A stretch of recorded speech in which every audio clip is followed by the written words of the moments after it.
Today's lesson comes from Exodus chapter 1 and the first part of chapter 2. It's a somewhat long one, so go ahead and feel free to be seated. A new king came to meet power in Egypt who didn't know Joseph, and he spoke to his people in alarm. There are way too many of these Israelites for us to handle. We've got to do something.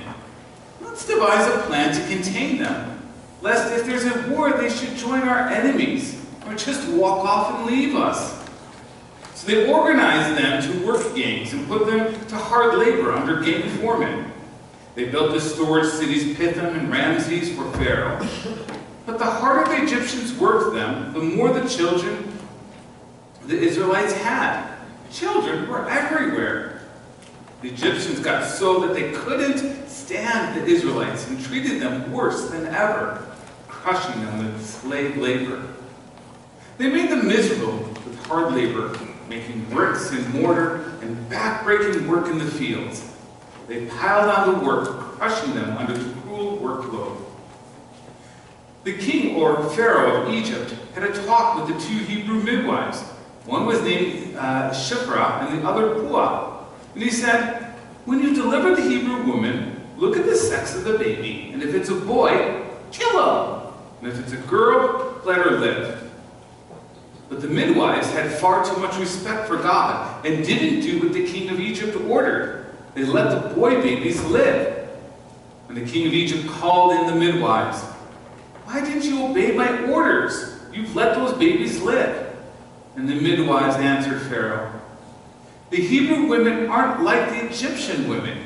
They're vigorous. Before we even get there, they've had the baby." God was pleased with the midwives, and the people continued to increase in number, a very strong people. Because the midwives honored God, God gave them families of their own. So Pharaoh issued a general order to all his people. "Every boy that is born, drown him in the Nile. But let the Israelite girls live." A man from the family of Levi married a Levite woman. The woman became pregnant and had a son. She saw that there was something special about him and hid him. She hid him for 3 whole months. When she couldn't hide him any longer, she got a little basket made of papyrus, waterproofed it with tar and pitch, and placed the child in it. Then she set it afloat on the reeds on the edge of the Nile. The baby's older sister found herself a vantage point a little way off and watched to see what would happen to him. Pharaoh's daughter came down from the Nile to bathe. The maiden strolled on the bank. She saw the basket floating in the reeds and sent her maid to get it. She opened it and saw the child, a baby, crying. Her heart went out to him, and she said, "This must be one of the Hebrew babies." Then his sister was before her. "Do you want me to go and get a nursing mother from the Hebrews so she can nurse the baby for you?" And Pharaoh's daughter said, "Yes, go." And the girl went and called the child's mother. Pharaoh's daughter told her, "Take this baby and nurse him for me. I'll pay you." And the woman took the child and nursed him. After the child was weaned, she presented him to Pharaoh's daughter, who adopted him as her son. She named him Moses, saying, "I pulled him out of the water." For Moses means pulled out. The word of the Lord. Today we begin our summer worship series, Learning to Live with God. And we're going to be following the life of Moses and all of the incredible things that happened to him, trying to find lessons about what does it really mean to learn to live with God's presence in our life.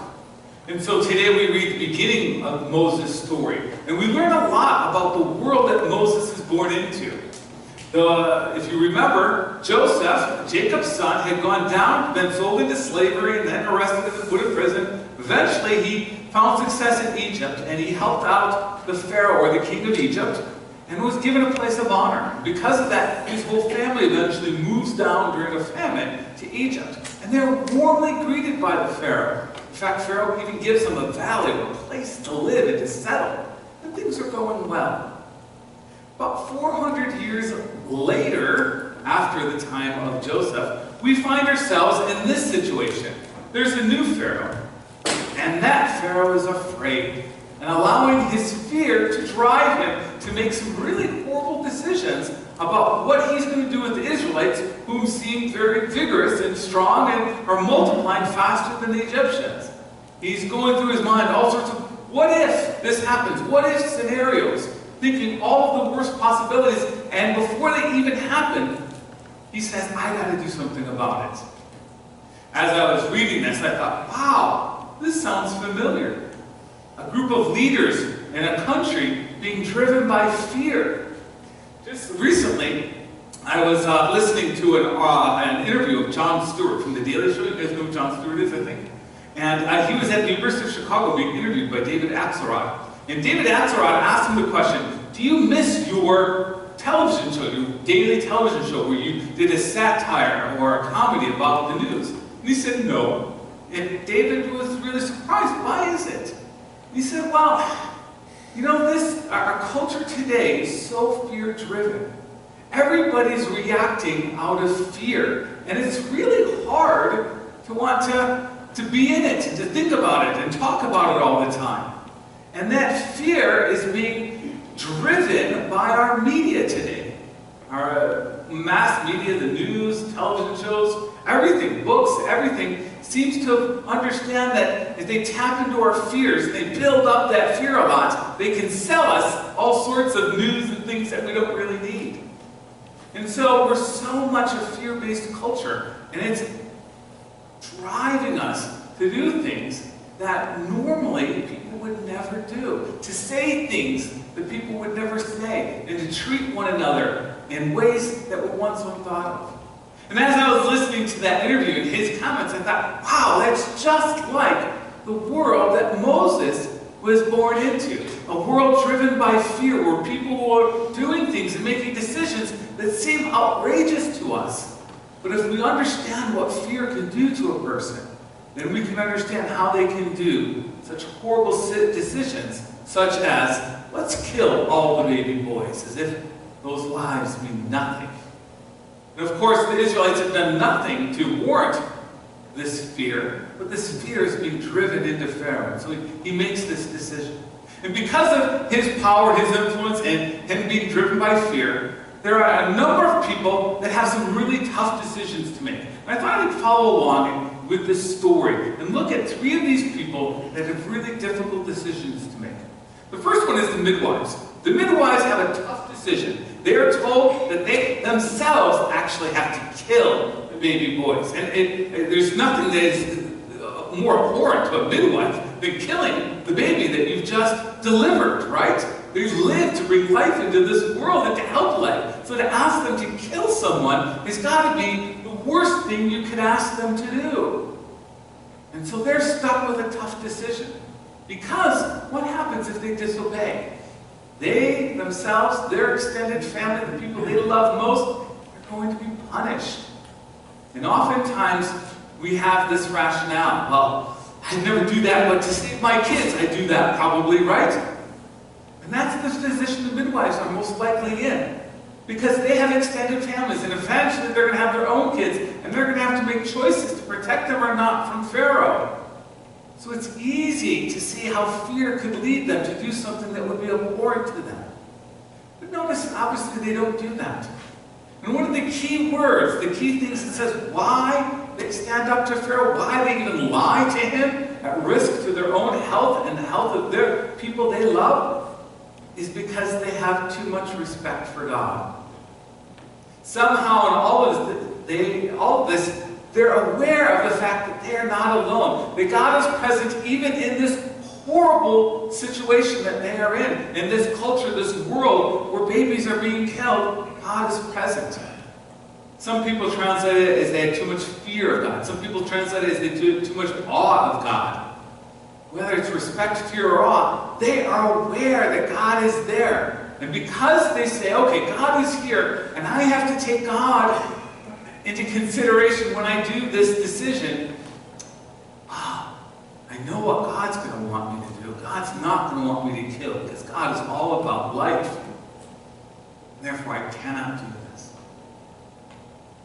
The second people that we have to look at, I thought, would be Pharaoh's daughter. Pharaoh's daughter is in a tough situation as well. She is, although she grows up in a nice household, she's educated, she's got plenty of food to eat, she's not necessarily a person of power. She has some power and authority, more so than the Hebrew midwives, but she also is at the mercy of Pharaoh, her father, and then later her brother. She is going to have a difficult time because she is going to see and find one of these Hebrew children. And she is going to have to decide, what do I do? Do I put him back in the water and just let him go? That's the safest thing to do. Because if I don't, then I'm going to incur the wrath of my father. Better it be those people over there than me. That's a common way to think and to make a decision in such a circumstances. But notice that she doesn't. Miroslav Volf is a Croatian theologian, and he was once asked the question about how do you bring about beauty out of an ugly, difficult situation.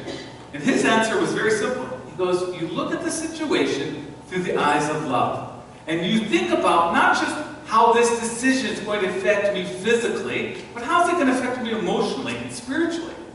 Because so often our decisions, they affect our souls far more than we ever want to realize.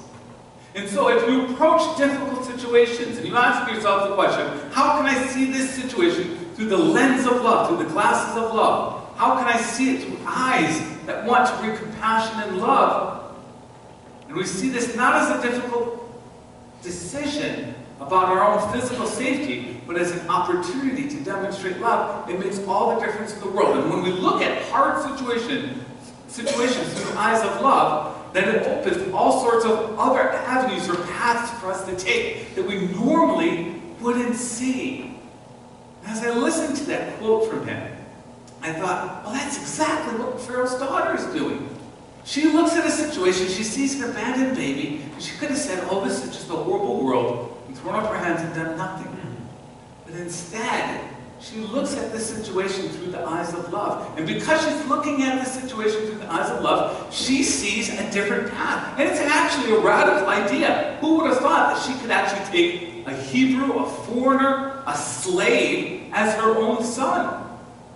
Who gave her this idea? How did she come up with this? Unless she's looking at the situation with compassion through her heart and not through what will provide physical safety or comfort or her own well-being. Because she doesn't make the choice that brings physical safety, comfort, or well-being. She makes a choice to love. And because she's looking at it through the eyes of love, there's this incredibly radical path, this idea that she gets. And I'm sure she's going to have a lot of flack for it. I'm sure it's going to be difficult.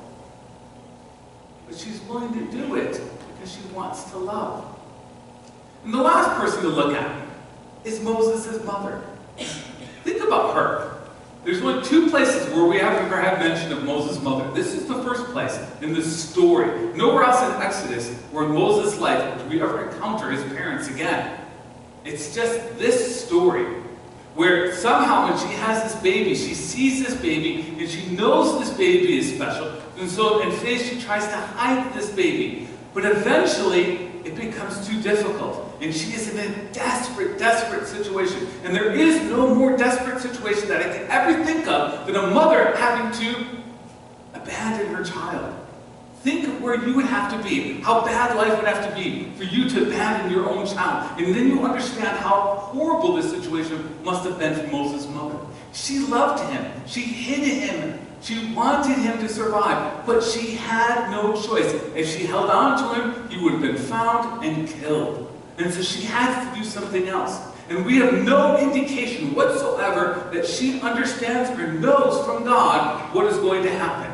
She doesn't know about any promise. She has no promise from God that Moses is going to live. She has no promise from God that Moses is going to grow up to be a great leader and free his people. She knows none of that.